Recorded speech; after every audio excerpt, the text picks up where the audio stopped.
আল্লাহ মারহাবা। আজকে আমার ক্ষেতের মূলা প্রথম তুললাম।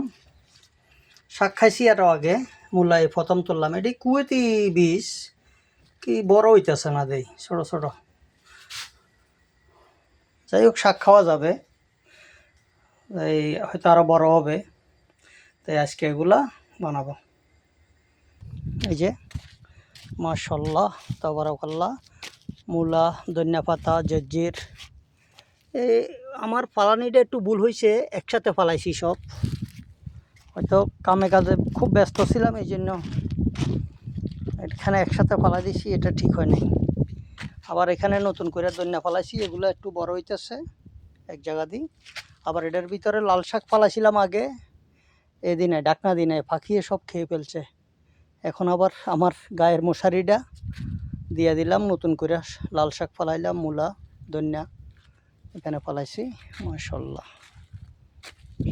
এটি আমার খাওয়ার জন্য মজাগুলা।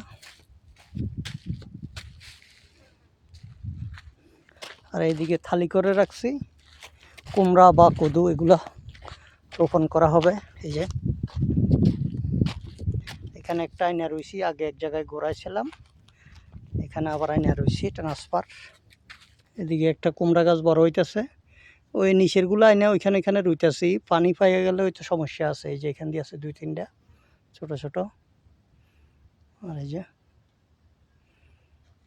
এইদিকে আবার ধনিয়া পাতা রাখছি, এই যে এটা হাফ ভাগ, এই যে এটা ধনিয়া পাতা রাখছি এখান দিয়ে।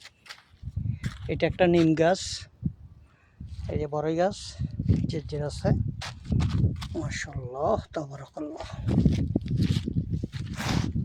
হায়াকুমুল্লাহ শাবাব। আসসালামু আলাইকুম রহমতুল্লাহি ওয়া বারাকাতুহু।